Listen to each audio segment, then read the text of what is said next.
Long Island Paranormal Investigators proudly presents Ghost News Network.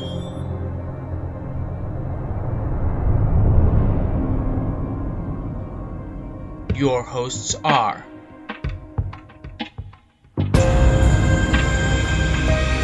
Michael Carnudo, Robert Levine,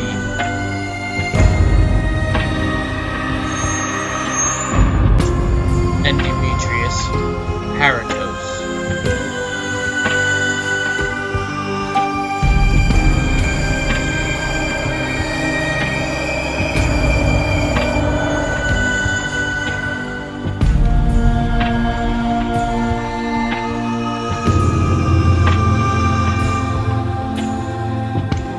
And now, this week's edition of Ghost News Network.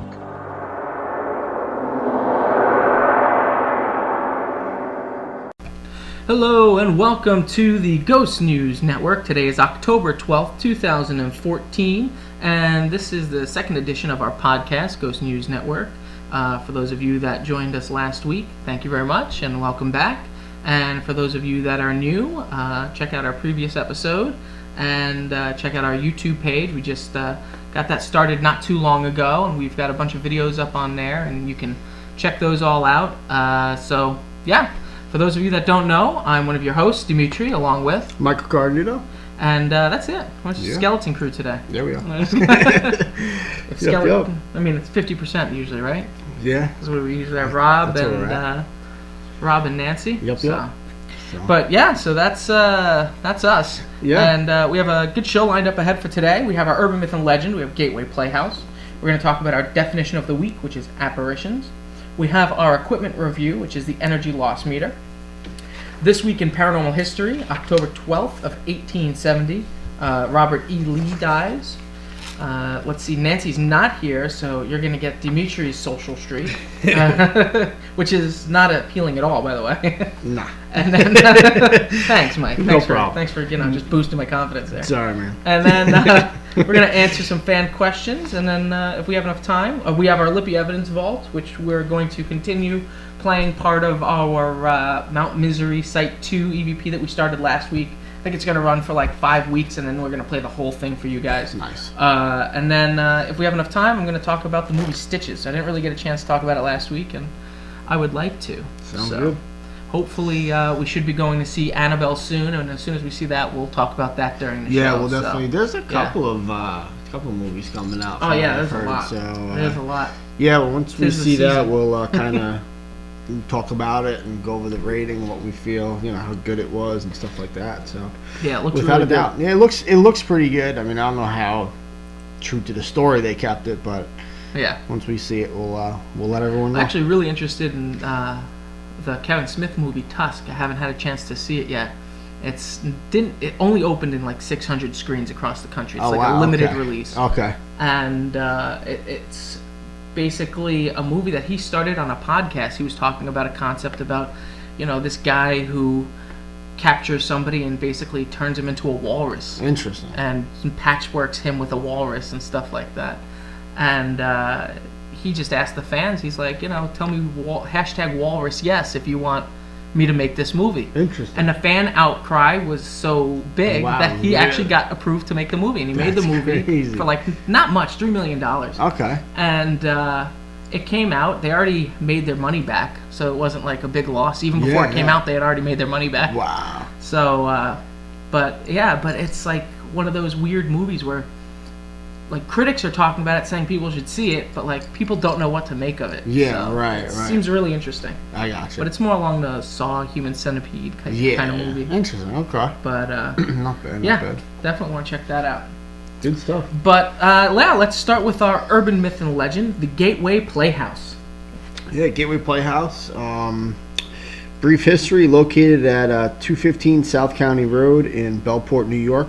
Property was built in 1827 for Charles Osborne and purchased in 1884 by J.L.B. Mott, and was converted in into a resort by Harry C. Pomeran and his wife Libby for Christian Scientists. Their 3 children worked there on the farm, taking care of Daisy the cow and 2 chickens. The children entertained the guests by performing singing skits, putting on puppet shows, and playing piano. Harry decided to make a small investment, echoing the footsteps of Judy Garland and Mickey Rooney. The family cow Daisy was moved from the barn, and that's where the Gateway Playhouse began. It was the oldest of 3 theaters on the island and recognized as one of the top 10 summer theaters in the nation. Gateway Playhouse is still open today, putting on theatrical shows for the community. You can visit their website for showtime and show listings at www.gatewayplayhouse.com. Haunted history. Through the many years of Gateway Playhouse history, there are many hauntings that take place here as well. In the late 1800s, there was a murder at the location. Supposedly, you can hear sounds of moaning. While in the old theater, there have been shadows and smoky forms seen by the employees as well as guests. One of the employees claimed to have seen a man with a top hat in the sound booth just appear and then disappear. In the Mott House, guests have complained of hearing sounds of a wheelchair moving late in the night when no one in the house uses a wheelchair. There have also been claims of moving items such as bells, mirrors, and even typewriter keys being typed on when no one is there. Guests and employees have also claims to have had other experiences throughout the location, such as disembodied voices heard, pressure changes, cold spots felt, random tapping and knocking, lights turning on and off, and feelings of being watched. So next time you go and see a show at the Gateway Playhouse, you may encounter something a little more than what you paid for. Gateway Playhouse, we investigated it a couple times. Some interesting stuff occurred.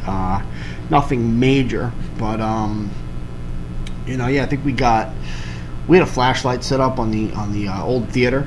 Okay. And we were asking questions, and it turned on, and we asked it to turn it off, and it turned off, and we actually brought the daughter in, and she was asking some questions. She was kind of getting into it a little bit, and there was more responses with that.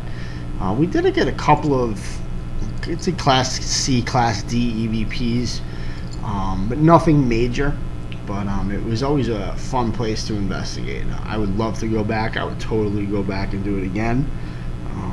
Have you ever investigated it? Or no? I did not investigate it. Wow, no. really? I've been there. I've been in a haunted house at times, that, walked through there. They do hold a haunted house every year towards Halloween time and stuff. And I would say it's probably one of the best haunted houses probably on the island. Yeah, they're excellent. Excellent place. Yeah, it's definitely check it out. I'm sure it's on their website. If you're not busy one night, you want to go down, you're into that kind of stuff, definitely check out their haunted house. It's definitely awesome. So. And you know what? They make the experience comfortable for people. Yeah. You're not sitting and waiting on lines. They actually have an area where you can sit down, have a beer, have some snacks, relax while you're waiting for your cue to get called up. Right. And it's a great place. I know last year we when we had a live radio show, we did a live radio show from the station, from the haunted house.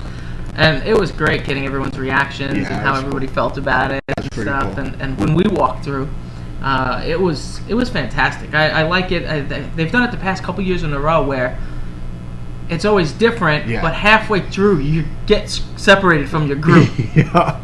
So I think we were like 6, and we got split up into 3 and 3. That was pretty cool. And you just don't know where your friends are. You don't know what's gonna happen. Yeah. It's a lot of fun. And the guys that work there, they're actors. They're not.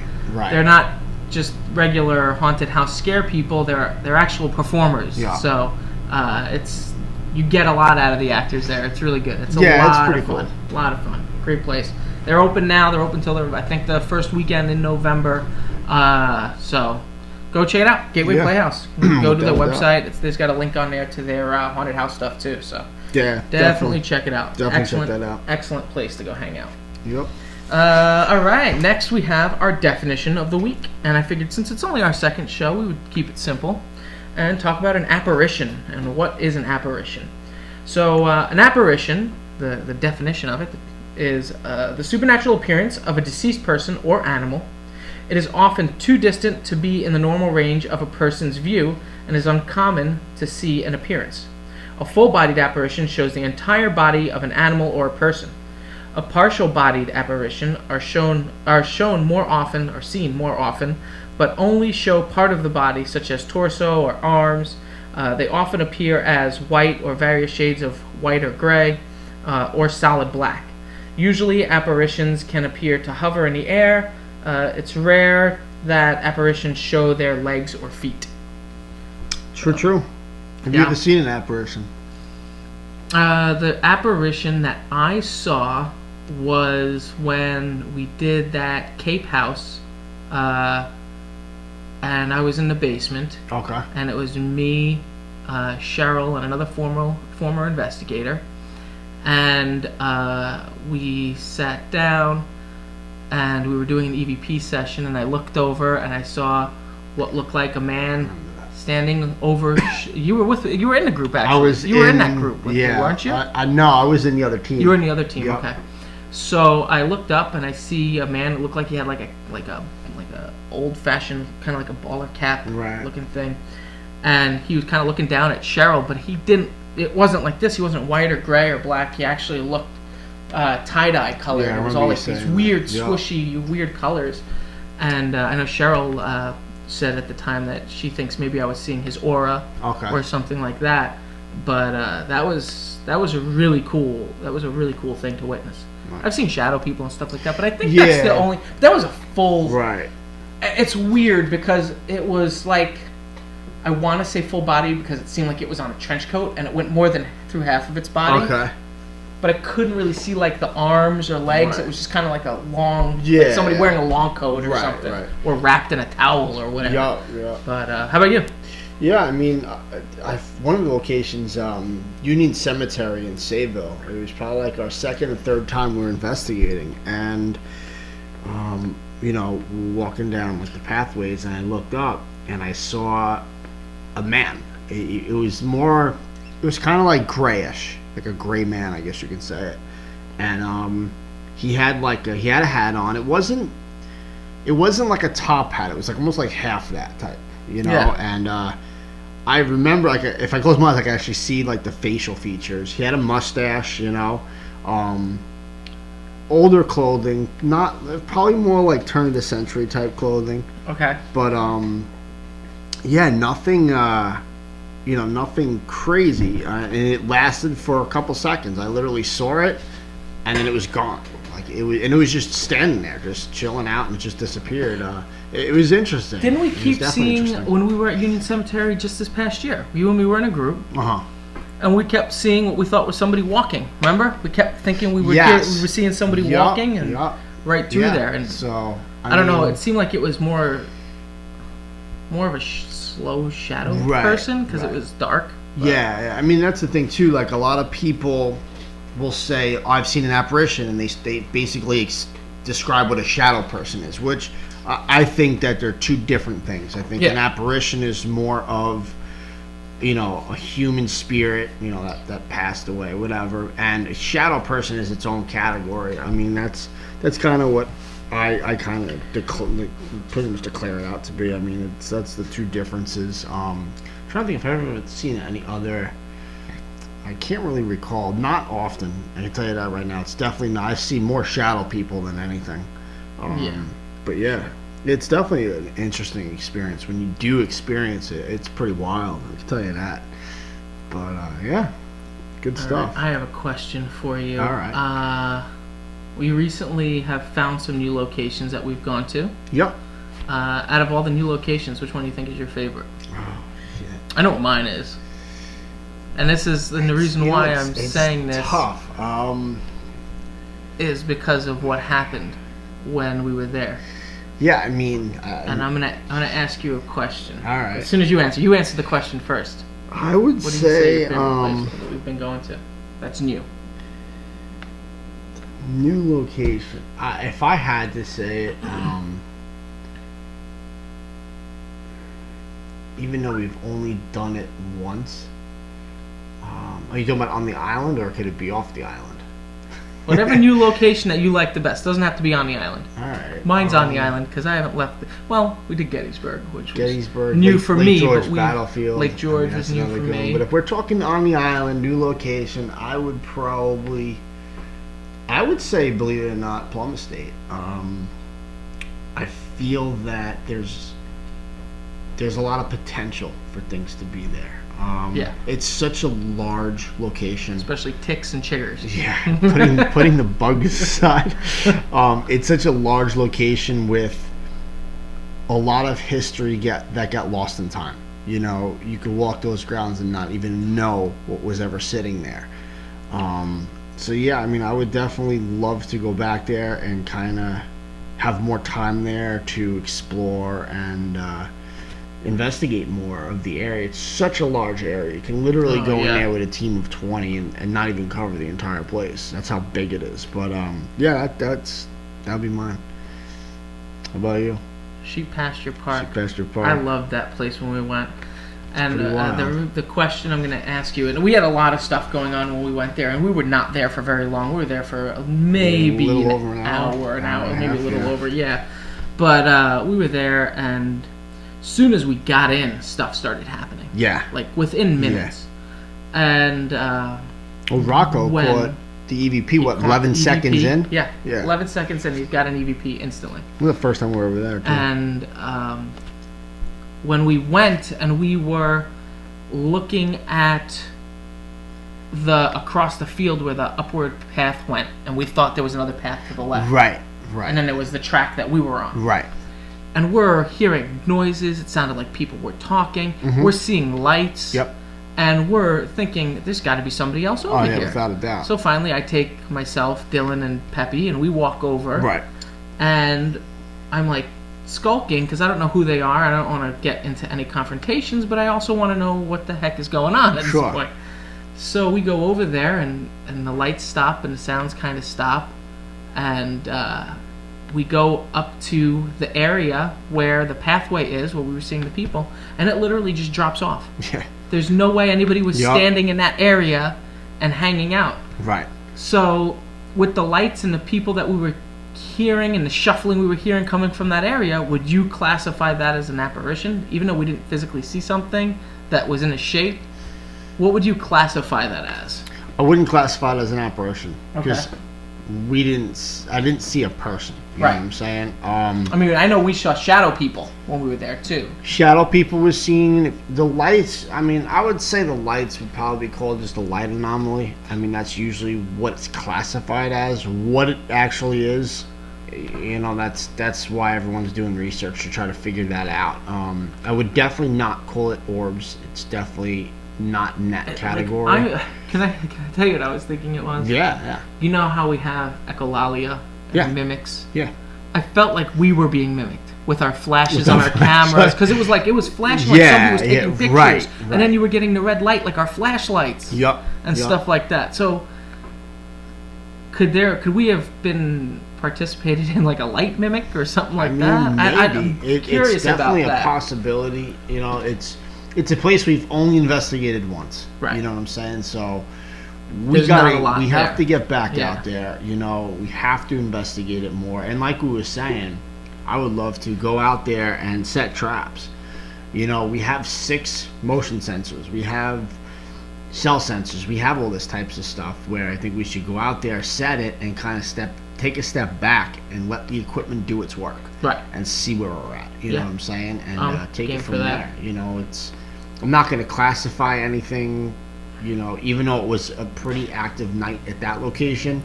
I can't classify anything. You know, yes, we got 1 EVP, but we've only been there once. So now we got to go back and investigate some more and see what happens. You know, it's going to take some time. You know, it's to build that case file up.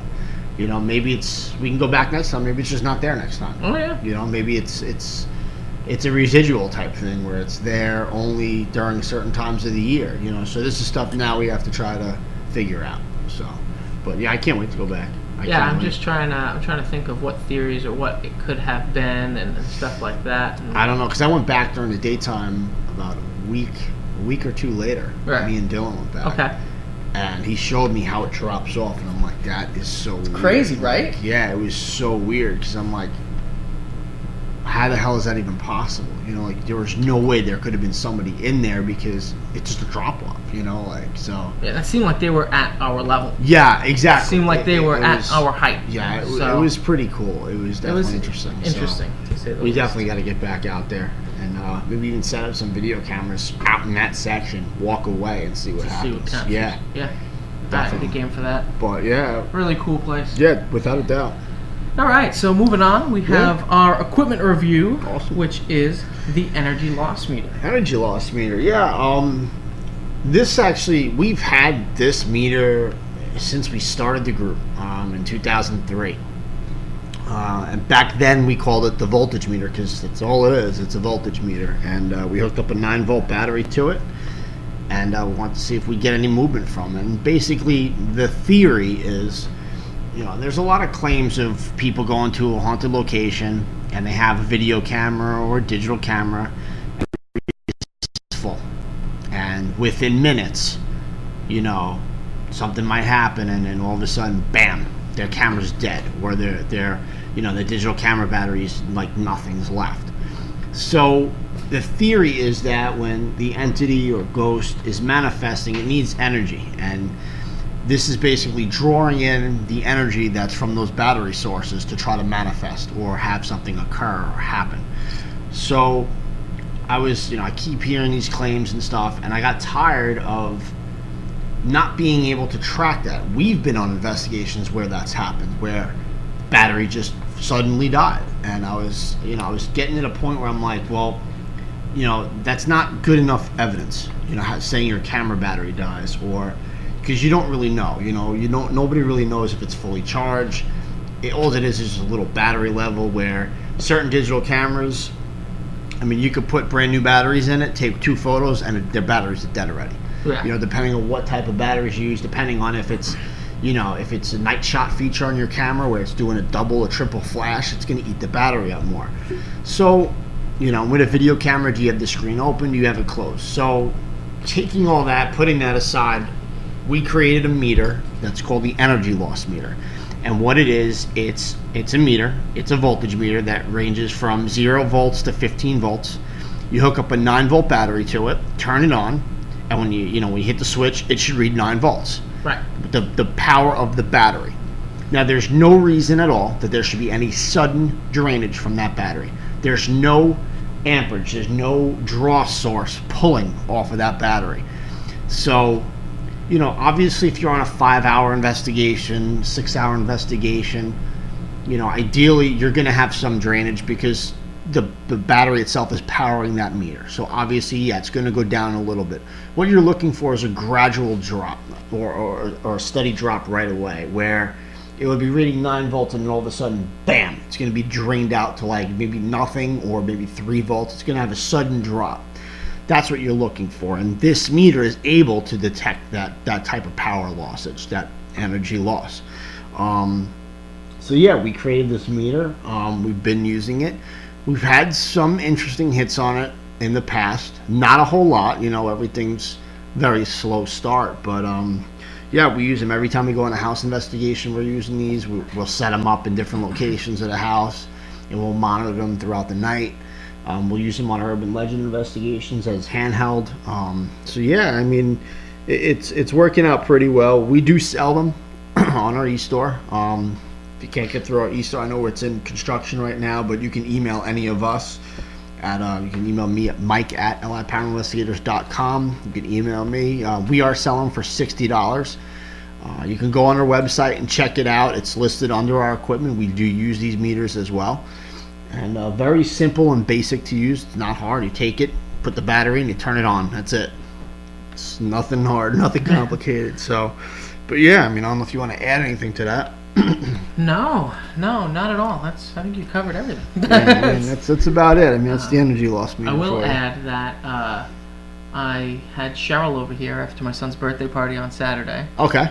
And I brought her downstairs. Nice. I caught her up on the day-to-day operations. Awesome. Very and good. I went over all the charts with her, let her Nice. know what she needs, what she doesn't need when she's ready to come back. Very good. I explained her the transfer from voltage meter to energy loss meter. Okay, what'd she say? And she's like, well, what's the difference? I'm like, the name. No. The name, pretty much. And but I went over, her stuff and things Very like good. that. Very So good. Very good. she was excited and wants to come back as soon as possible, but she just right now doesn't have the time. So Yeah. we love you, Cheryl, and hope Yes, you can yes. come back whenever you can. Hopefully. if you're listening. Hopefully. Yes, definitely. So yeah, that's Very good. I think that's it. That's all on the Awesome. energy loss meter for me. That's it. Okay, so next we have this week in paranormal history, and we have the Confederate leader Robert E. Lee dies on October 12th of 1870. So for those of you that don't know, General Robert E. Lee was the commander of the Confederate Army of North Virginia, and he died peacefully at his home in Lexington, Virginia when he was 63 years old. Lee was born Henry Lee and Ann Carter Lee at Stratford Hall, Virginia in 1807. His father served in the American Revolution War under the American Revolution under George Washington and was later a governor of Virginia. Robert E. Lee attended the U.S. Military Academy at West Point. He graduated second in his class in 1829. He did not earn a single demerit during his 4 years at the academy. Afterward, Lee embarked on a military career, eventually fighting in the Mexican War in 1846 to 1848. And he later served as a superintendent of West Point. Now, when the Civil War broke out in 1861, Lee sided with the Confederacy and spent the first year of the war as an advisor to Confederate President Jefferson Davis. He assumed command of the Army of Northern Virginia when Joseph Johnston was wounded in the Battle of May of 1862. Over the next 3 years, Lee earned a reputation for his brilliant tactics and battlefield leadership. However, his invasion of the North at Antietam in Maryland and Gettysburg, Pennsylvania, ended in defeat. After Lee surrendered his army at Appomattox Courthouse in Virginia in 1865, he returned to Richmond, Virginia, and an uncertain future. With his military career over, he accepted the presidency of Washington College in Lexington, Virginia. Under his leadership, the struggling institution's enrollment increased from a few dozen to more than 300 students. He contributed to faculty stability, revamped the curriculum, and improved the physical condition of the campus. He also became a symbol of the defeated South, a dignified and stoic figure who was lionized by North and South alike. Lee suffered a stroke on September 28th in 1870 and lingered for 2 weeks before passing. The school changed its name to Washington and Lee College soon after he died. So that's a little history Nice. on Robert E. Lee. And his paranormal claims are really interesting. They say that maybe perhaps due to the bloodshed that he witnessed in America's divisive war, that Robert E. Lee's ghost is actually seen as being regressed back to his less complicated childhood years. Interesting. Yeah, they say that there's what's described as a 4-year-old Robert E. Lee was seen playing in the yard of his childhood home in Alexandria, Virginia. The ghost is also the suspected culprit of several pranks, like ringing doorbells and rearranging of house objects while giggles echo through the halls. The boy is sometimes accompanied by a phantom black dog and 2 ghostly girls who may be his sisters.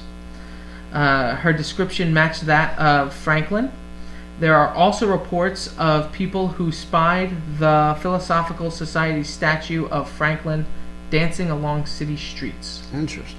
So yeah, so they're saying that. When I do my research on this stuff, I thought it was very interesting to see that his ghost was That's not something actually you hear all the time. actually a child. You know? Definitely. It's weird when it's one thing when you hear about Elvis maybe going back to his thin years and stuff like that. Yeah, right. But to go back to a child is definitely interesting. And to be honest, the question I ask is, how do you know what 4-year-old Robert E. Lee looks like? Yeah, right. To say that that's him. That's pretty interesting, definitely. I don't know. I mean, I guess maybe there are photos out there, but yeah. I didn't happen to come across any. So interesting. It sparks an interest and a question. Like, where is it possible that because when you see someone's like apparition, it's not when they're 85 years old. It's when they were pretty much in their prime. Yeah. And sometimes, absolutely. Obviously, if it's residual, I get that part of it. What happens when it's an intelligent? When there's intelligence behind it, definitely sparks that type of interest of, how is that possible, so. But yeah, I mean, interesting stuff. Definitely. Pretty cool. Yeah. Oh, yeah. Very interesting. Not bad. Next we have our Nancy Scurry's Social Street. She's not here, so welcome to Dimitri's Social Street. There you go. I'll be working the corner all night. And, Nice. All right, so as you know, we have a Facebook page, and if you're not a fan of it, you should go check it out and like it. Just go to Facebook and search for Long Island Paranormal Investigators. Like our damn page. We're trying to hit 10,000 fans by the end of the year. That is our goal. I think we're closing in on 9,000 right now. Really? So we have about 1,000 more to go. Yeah. So I forget what the total number is. I'll tell you in a second. Any help will do it. Promote us out there. We're trying to hit 10,000 by the end of the year. So yeah. So we have many articles that come across. There's people talking about an article that has been up for a couple weeks now. It's about the Ebola virus and stuff like that that's been going through Africa. And there's one article on there talking about how the Ebola, and I checked everywhere to see if I could find any corroboration of this story, but I couldn't find anything. But they were saying how people that died of Ebola were getting up and starting to walk around and supposedly rising from the dead and stuff like that. I've heard about that. I checked Snopes out, didn't see anything. Okay. I checked out some links. I Google searched it, and nothing would come up other than that one article, which is interesting. But you think if something like that was happening, it'd be on the World News or something like that. You'd think so. Yeah. So I didn't really come across anything, so I'm not sure about the validity of the story. Okay. But interesting nonetheless. Yeah, it's worth asking some questions. Sure. So, but the article we're going to concentrate on today is one we did with LongIsland.com, and they asked us some questions and used some of our information on our website and stuff. So I'm just going to go over that article, and it's I forget who wrote it. Let's see here. Let's see if I can see a name here. They put a whole bunch of our stuff on here. I mean, it's really a lot of information. Nice. But yeah, so let's see. I want to give people credit, but it's on LongIsland.com. Okay. I don't see the name of the author on here. But they write, ghost spirits and apparitions are things you read about in ghost stories or watch in horror films. Some enjoy a good fright, and others are fascinated by the spirits from beyond. During the Halloween season, people will look for a scare from haunted houses, but then there are some that don't want to fake haunted houses. They want to see the real ones. Some believe there are real haunted places in Long Island. There is even the Long Island Paranormal Investigators, who have been in service for the past 10 years. They investigate urban legends and do private investigations to help people cope with paranormal activity in their homes and other locations. Many haunted locations are familiar to many Long Islanders who has not heard of the Amityville Horror House or tried to sneak into Kings Park Psychiatric Center, which is slowly getting demolished, and there's a hyperlink talking about that. And we should probably start a petition to save Kings Park. But behind all the ghosts and hoopla, there are genuine histories to these locations that have been fascinating people for years. For an example, the Amityville Horror House. The story behind this house was that the Lutz family moved into the house and left 28 days later due to paranormal activity. The previous owner of this house was to have killed 6 members of his family in that house. There was a book written about the house that has led to a lot of controversy around the paranormal activity. Various movies have been made as well. The house address has been changed from the well-known 112 Ocean Avenue that it used to be and has been renovated. There are no tours available. It's a private residence, so if you do happen to know where the house is, do not bother the people. They wish to be left alone, and to be honest with you, I don't blame them, because I think Amityville Horror is one of the biggest hoaxes to come out of Long Island paranormal activity. Yeah. So, moving on, the closed down, and not just closed down, but destroyed Comac Multiplex Cinemas. They say, what can be so scary about a movie theater, unless, of course, you're going to see a scary movie? Well, some people say they have seen figures and shadows going across the movie screens. Even some employees report lockers being open and doors mysteriously opening. Although the theater is now gone, many still believe that the ghosts haunt the area. And now that's a what is that now? It's a huge shopping center now. There's ShopRite in there. ShopRite or something like that. Sure, I think is there Lowe's there or something there like might that? Be, yeah. Home Depot or something. Yep.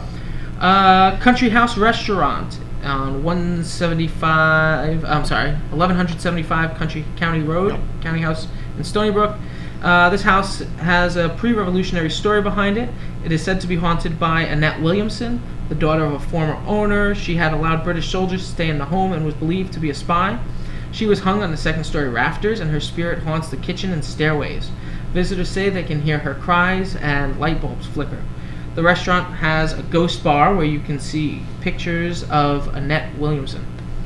There's Edgewood State Hospital, which is also... Edgewood? Edgewood? Yeah. They definitely got that from our site. Yeah. Oh, yeah, no, they took these Yeah. straight off our site. Yeah, they just paraphrased it and Nice. credited us. So Edgewood State Hospital, again, it's mostly demolished now, but Yep. it is believed that the spirits and staff of patients still roam the woods where hospitals used to be. Some have reported screams being heard and misty figures in the woods. Fire Island Lighthouse. Oh, yes.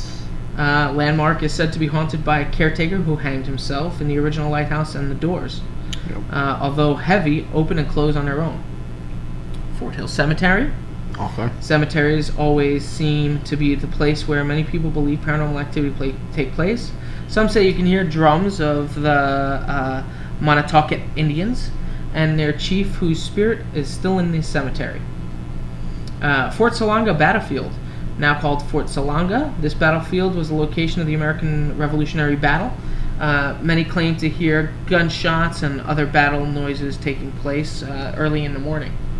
I will say, I did do a day trip there. I didn't tell you. I went, Oh, yeah? I went there, yeah. It's Oh, sweet. not far from where my friend is. Nice. And I just needed a break, and so I Yeah, went out and yeah. I just started walking the grounds over there. It's, it's open. Yeah, I yeah, kind of walked through where they're doing that construction work. Okay, yeah. They weren't a little happy with me, but I want to.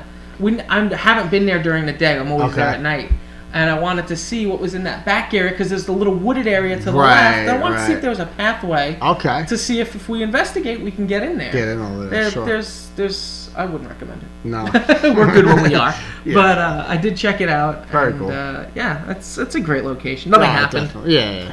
but Nice.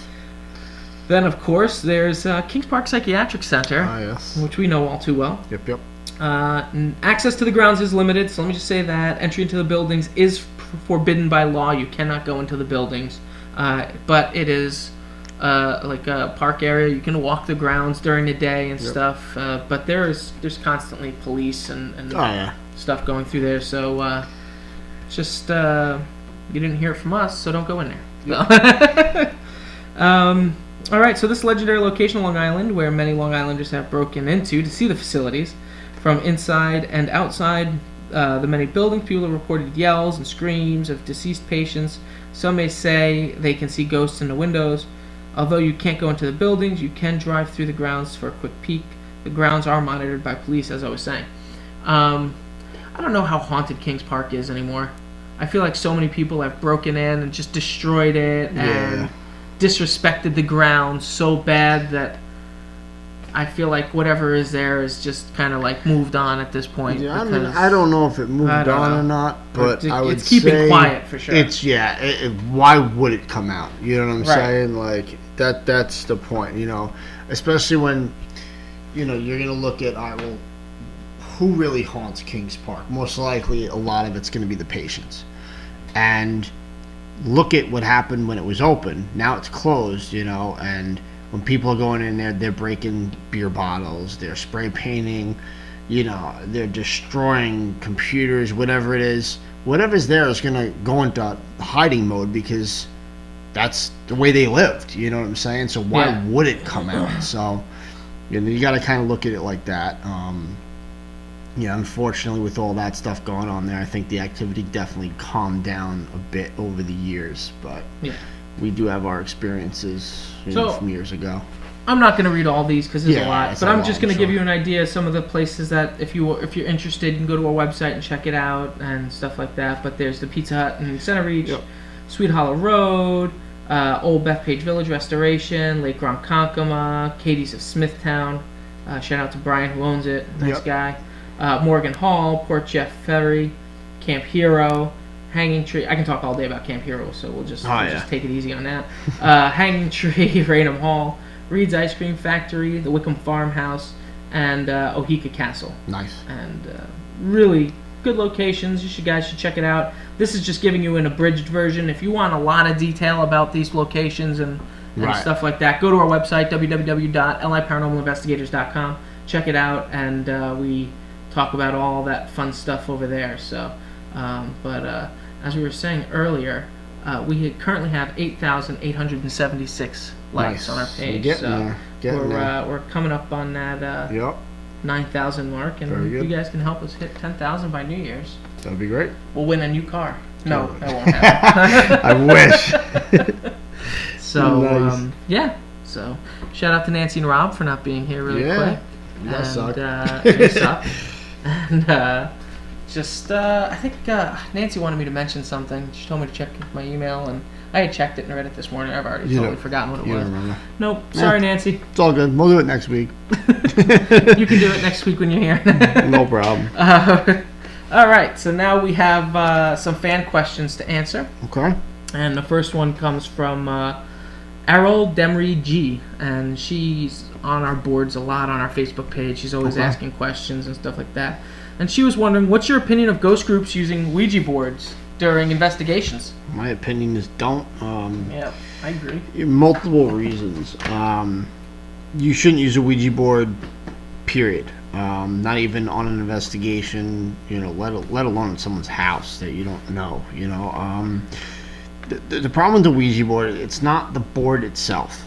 It is. It's just a game. It's all it is. But it's the intent to use it and how to use it. What you're doing is you're in a group of people. You're taking your hands. You're putting them on this piece, and what you're doing is you're asking whatever's there to respond, to answer you, and you're allowing whatever's there to enter into, to move that piece. And that's the problem with it. A lot of people say, well, what's the difference between using the Ouija board and doing EVP questions? Doing EVP questions, I have a recorder. There's just a voice. This, you're actually looking for a movement, and the only way to get that movement is by your hand being on it. I would say most of the time, it's probably not malevolent. It's probably not an evil spirit. But is that percentage that there is?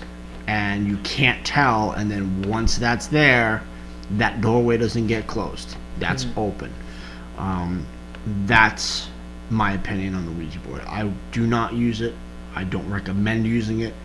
Anybody that does use it, I wouldn't keep going further with it, but everyone's entitled to their opinion, and that's mine. And I stand by my opinion 100%. And I just speaking from, I don't want to say experience, because it's not so much experience, but what I was told from a former investigator that I used to investigate with in Massachusetts, who did not use a Ouija board. She was a paranormal investigator. She wasn't really into that stuff, but she happened to live in a 2-floor apartment, and the people upstairs did use a Ouija board. Right.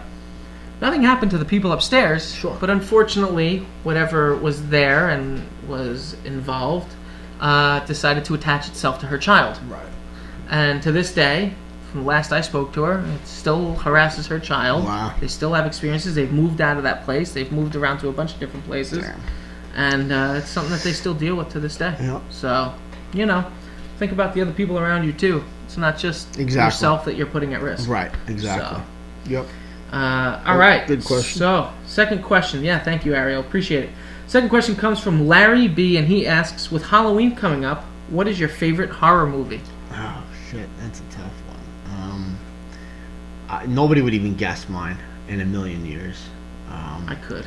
Horror movie, No. depending on what... Everyone's got their own definition of horror movie. You told just like a scary movie. Some are thrillers I mean, and stuff like that. to me, the one movie that scared the living shit out of me, and I guess because it was based off of a true story, is Fire in the Sky. It's not. I don't think it's listed as a horror movie. I think it's more listed as a sci-fi than anything. But yeah, that was Fire in the Sky. It's about in 19. I don't know when the hell was that? The 70s, I think it was. Probably the 70s. This guy in Snowflake, Arizona, there was these loggers, and they were out in the woods working late, and they saw a light in the woods. They thought it was a forest fire. So they go towards the light, and they stop, and they see this spaceship kind of just hovering over the forest. And the one guy, Travis Walton, he gets out of the car. As he gets out of the car, the spaceship shoots this beam down, and it like blows him back, and his buddies that were in the truck took off. They left him there. And they came back like 10 minutes later, and he was gone. And while he was basically beamed up into their spaceship, the aliens did all sorts of tests on the guy, and and then about, I think it was 5 or 7 days later, he comes back, and he has all these flashbacks, and they go into hypnosis, and he talks about his whole encounter. Now, the movie is obviously Hollywood. We actually sat at a presentation with Travis Walton, and he said, the movie, obviously Hollywood, that's not 100% what happened. He blacked out a lot. He said he thinks that when he got out of the car and the spaceship shot like a beam down, it was about to take off. And he said he felt like an electric charge, and he got jolted back. He thinks that the aliens or whatever realized that, and that's why they beamed him up, because they didn't know if he was alive or if he needed medical assistance. So they beamed him up, and he said he remembers waking up in a room similar to almost like an operating type room, small room, and he woke up, and there was 3 alien beings that were staring at him. He jumped up and grabbed the first thing that he can basically find, and it looked kind of like a wrench. He grabbed it, and he picked it up, and they froze, and they kind of almost like they read his thoughts. His thoughts were basically, if you come close, I'm going to knock you out. Right. They ran out of the room. He runs out of the room and goes the opposite way, and he comes and he gets out, and he walks into this huge room where there was 2 or 3 other spacecraft there, and he said this human-like being comes walking up to him, and he just kept asking for help. I need help, and he passed out. And that's what he remembers. And he said, till this day, he has not gotten sick at all. When there's all viruses going around, the flu goes around, if he gets sick, it's out of his system within 24 hours. He says he doesn't get sick. He doesn't get common colds anymore. He doesn't know if something happened where, whatever they did medically to him, did something. He doesn't know. But you could tell he was telling the truth, because even, I think it happened something like 30, 40 years ago. Yeah. While he's telling his story, he's pausing, and you can see him getting emotional about it. It was intense. It was pretty intense. But I would definitely say that is probably my favorite horror movie. Probably because it scares the shit out of me. I can't really watch the movie still to this day. It's freaky. It scares the shit out of me. If you don't consider that a horror movie, then Session 9. I was gonna say Session 9. That's what I thought Session you would have 9. Session 9 it's a great movie. It takes place in Danvers State Asylum in Massachusetts, and it's about a hazmat team that goes in there, and they all start having these experiences happen, kind of, and a bunch of them start. One of the guy freaks out and he kills everyone, but it was a good movie. I don't think it ever really made the theaters. It was a limited release independent film. Right. But yep. If I had to say, if we're going with movies that scared me, freaked me out, Fire in the Sky is definitely one of them. Yeah. The other one is Signs. Signs. Yeah. Just because it was so suspenseful and you didn't know what was going to happen. You know what Signs was? It was realistic. It was. Yeah. That's the That's thing. What it was gets you. Realistic. Towards the end, they kind of were like, all right, we got to finish this Hollywood movie. does what Hollywood does. Unfortunately, if they took you know what? Don't time yourself. Take the extra time, whatever you need to finish the movie. Don't be like, fuck, we gotta stop this movie in 20 minutes. How can we do it? I think the thing is with M. Night Shyamalan is his big thing is he gets to that point and then he likes to try and flip everything on everyone. And sometimes it works and sometimes it doesn't. Right. But for pure entertainment horror movies that I absolutely love, is Nightmare on Elm Street. I absolutely love Freddy Krueger. I'm a big fan since I was a little kid. I've always enjoyed those movies. I have the whole collection upstairs of the classic movies. Yeah. Even the 3D one. I got glasses and stuff I can watch with the movie.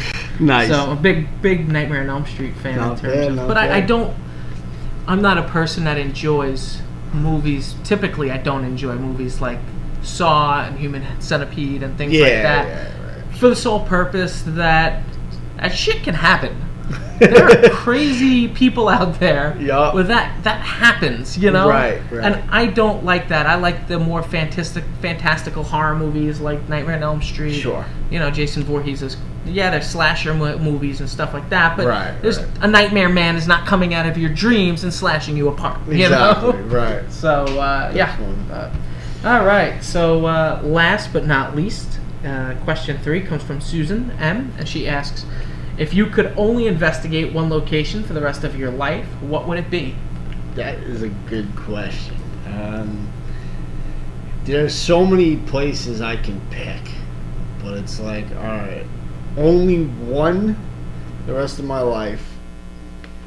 I think we already discussed this kind of on the side, and we were in the same agreement here. What did you say? Oh, mine's Mount Misery. Mount Misery. Just because of the sheer size of it? I thought of that. Because you have 3 different sites. I mean, we break it up into 3, but the location is huge. And certain times of the year, you're guaranteed activity. Right. You know? See, whether it's big or not, you kind of know when activity's going to happen. I think I would actually go with Gettysburg. For the reason is that when you say Gettysburg, it's a whole fucking town. Right. You have Little Round Top, you have Big Round Top, you have Devil's Den, Wheatfields, Saxbridge, Culp's Hill, the cemeteries. You have so much history that's just blasted into that. And you're guaranteed activity there at some point in time or another. And you're not stuck to just one area. You know what I'm saying? Like, it's huge area. If I had to choose a location, that's probably what it would be. Gettysburg. That's what I'd go with. Without a doubt. But if you have the rest of your life in Mount Misery, you can try and find the abandoned stuff in there. And if I know what happened to Gettysburg. If it's there, you know, but it's like an archaeologist. You know, without a doubt, it definitely is. Definitely. You know what's in Gettysburg. Yep. There's so many things in it you want to try and find. Like that's what I think too. No, like you spend your days trying to find because we know there's foundation work and stuff randomly throughout there. And stuff. But definitely. All right, so those are the 3 fan questions. I don't think we're going to do movie review. We don't really have too much time, but I do want to do our Lippy Evidence Vault. I just want to say this.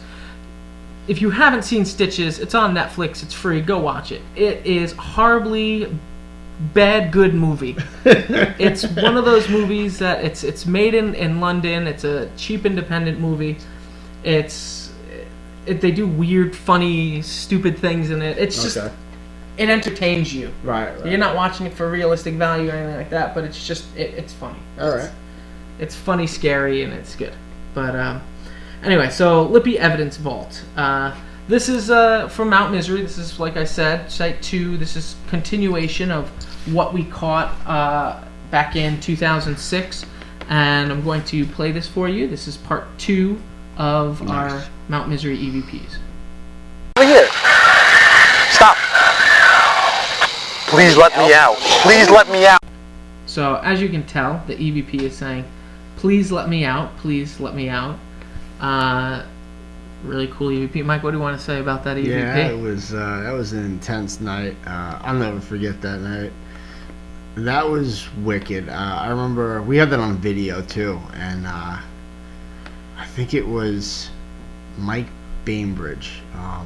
I don't know if he's the one that had the camera, but somebody had the camera by him, and I remember when that voice came over, his mouth just dropped. Everyone kind of froze at that point. Everyone was just like, "Holy crap!" But yeah, it was intense. I mean, you know, it's interesting with the whole storyline of Mount Misery, with the hospital or the psychiatric center that was there that burnt down multiple times, and you get a voice that says, "Please let me out."